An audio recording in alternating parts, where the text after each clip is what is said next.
Sometimes when you step in dog poop, the best thing you can possibly do is just to Stop walking around.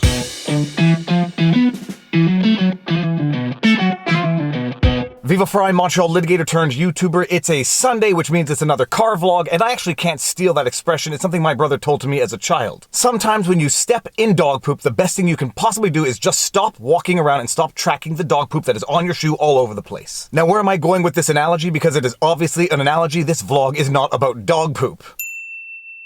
Donald Trump recently made some comments during a press conference which the media purported to have thought were so reckless and dangerous that they had to spend the next 3 days amplifying those statements. I did a video analyzing what the president said, the media's response to it, the interplay between a fundamentally hostile press and someone who is not all that good at weighing their words when speaking. And lo and behold, that video was demonetized, confirmed on manual review, and let me just open a parenthesis to read why that video was demonetized. Findings from Human Review. A human reviewer found that your video is suitable for limited ads. First of all, can we just laugh at the phrasing of that sentence? A human reviewer? That is such a bot thing to say. Qu'est-ce que tu penses que tu fais ici? Je suis le seul robot dans ce coin. A human reviewer found that your video is suitable for limited ads. Where you and YouTube disagreed. Harmful or dangerous acts. Situations that may endanger participants. Your selection? None. YouTube's selection. Focus on accidents, pranks, or stunts that have health risks, like drinking or eating non-edibles. Or discussions of trending videos that show this type of content. So first of all, let me just say that I disagree with the original decision and the human review decision in that the video does not focus on dangerous pranks, nor does it focus on discussions of videos showing dangerous pranks. My analysis focused on words that were spoken during a press conference and the media's response to those words. But whatever, it is what it is and you can't fight City Hall. The most frustrating thing about it, and I now know this from first-hand experience, is that when a video is demonetized, it doesn't even recommend it to subscribers. This is not the first time I've had these types of issues with YouTube, and like I've said in previous videos, it's not the demonetization per se, it's the fact that once the video is demonetized or placed in limited ads, it doesn't become visible to the rest of the world. Above and beyond suppressing the monetization of the video, it basically suppresses all of the work that I put into shooting that video, editing that video, etc., etc. It basically suppresses my hard work. And the justification as to why the video is demonetized or placed in limited ads, it's so vague and nebulous that it can basically apply to everyone and no one at the same time. And some people perceive this to be a form of soft censorship in that even if they applied this rule equally to everybody, the only people that it would really penalize would be the small creators who actually rely on AdSense revenue. Demonetizing a Fox News, CNN, MSNBC video, well, they're not really going to notice that that video is demonetized, but when it comes to independent creators, they might notice it a little more. Not only might the independent content creators notice it a little more in their back pocket, but they might notice it more in terms of exposure and growth.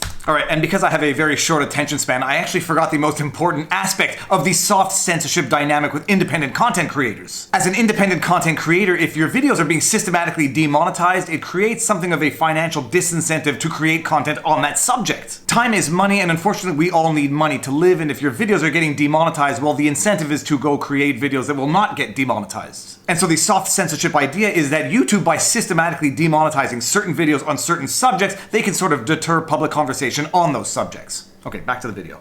It would be hard enough on independent content creators if the rule were applied equally to everybody, but there is some discussion as to whether or not this rule is in fact applied equally to everybody. Alright, that is my rant for the day on my issues with YouTube as relates to demonetization. If you haven't seen my original video on the subject, go check it out right here. Previously on YouTube chicanery. You know, YouTube, if you are going to spontaneously demonetize a half-dozen videos of a random content creator, Maybe you could notify them when you do that? okay, so I have definitive proof that YouTube is messing with my channel. They had, unbeknownst to me, demonetized close to a dozen videos that had been previously monetized for an extended period of time. I then noticed that YouTube was apparently deleting comments from my comment section. Dear YouTube, I have 3 questions and 3 questions only. Does YouTube demonetize videos or channels based on comments in the comment section? Oh yeah, and one last thing, YouTube actually demonetized my Arnold lockdown parody, which I was so happy about. I was so happy with the way that video turned out. I just saw Arnold Schwarzenegger's video on how to relax while in Yeah, I'm at home, taking a jacuzzi, smoking a little stogie. Probably smoke a stogie in the jacuzzi as well, except I don't have a cigar, so I'm gonna smoke a pine cone. I'm just joking, I don't smoke cigars, they're bad for you. When you have 3 kids and 2 dogs, even not all about jacuzzis and smoking cigars, are they? No. YouTube demonetized my parody about what non-celebrities are doing during an 8-week lockdown at home with 3 kids and 2 dogs. We're not all sitting around smoking stogies and jacuzzis. Demonetized. That video, which got 29,000 views in the first day, demonetized, and what happened since then? Nothing. It is dead in the water of the sea of YouTube. Now, back to the subject matter for this vlog. It was a day or two after Trump's impugned comments with which the media went nuts that he was asked a follow-up question as to what he actually meant with those comments. To which he responded as follows. No, I was asking a question sarcastically to reporters like you, just to see what would happen. But I was asking a very sarcastic question to the reporters in the room about disinfectant on the inside. Interior-wise, it said sarcastically. It was put in the form of a question to a group of extraordinarily hostile people, namely the fake news media. Okay. Now, even before... Oh, there's a cardinal. There's a cardinal on our bird feeder. Hey Siri, text wonderful wife. There's a cardinal on the bird feeder. Look out the window. The cardinal is coming to the window. Hold on, I'm gonna get a picture of this.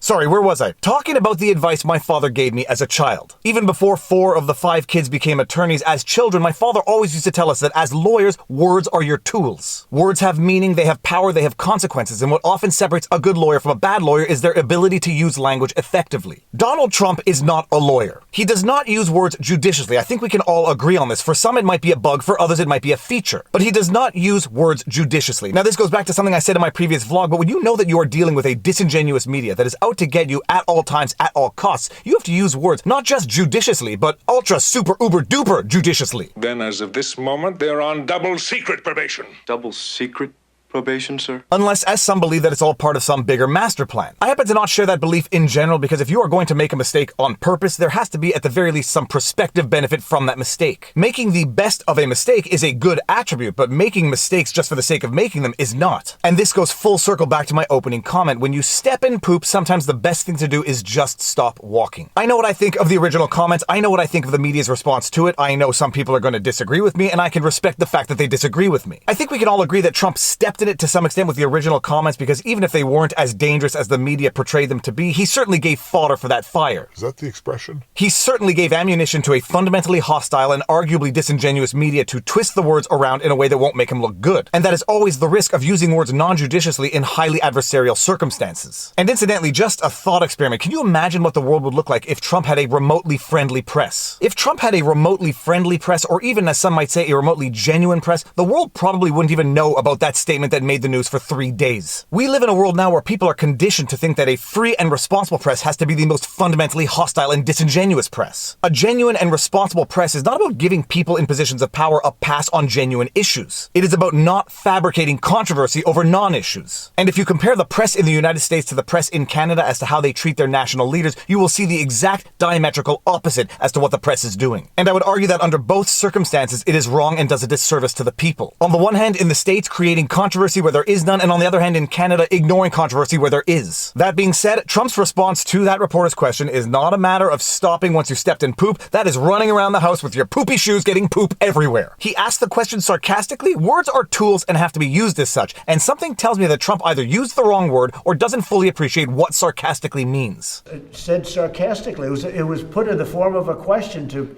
a group of extraordinarily hostile people, namely the fake news media. But using words non-judiciously with a fundamentally hostile press, this is going to go exactly where it's going to go. If it were a friendly or at the very least a genuine press, they might actually say, thank you for the clarification, moving on, but that's probably not what's going to happen. When I talk about living in a post-truth world, we are living in a world where the truth is secondary to the position. And that is ultimately the reality in litigation, which is why lawyers are trained to use words judiciously to twist the words of others, and which might be why so many politicians were once lawyers in previous lives. Trump was not a lawyer, he was never a politician, he certainly does not use words judiciously, and he is dealing with a fundamentally hostile press, which leads to the world in which we are living. Whether you view these attributes as assets or liabilities is a question of perspective, but the one thing that is for certain is that it allows the media to create drama, which creates clicks, which creates traffic, which is good for the media, and which allows litigators turned YouTubers like me to make videos in the car illustrating the importance of language and the importance of using it properly. With that said, if you like my videos and you like my content, please be sure to like, share, subscribe, hit the notification bell, drop a comment in the comment section below because it feeds the algorithm. If you want to support the channel and increase the likelihood that I can continue doing what I'm doing, all of these support links are in the pinned comment. But more important than that, we are living through unprecedented times, which is creating unimaginable levels of stress above and beyond all else. Take care of yourself, take care of your friends and family, make sure everyone around you is doing fine. Try to understand and respect the diverging opinions of others, bridge the gaps, don't burn the bridges, and now you know your vlog. Peace out. Booyah!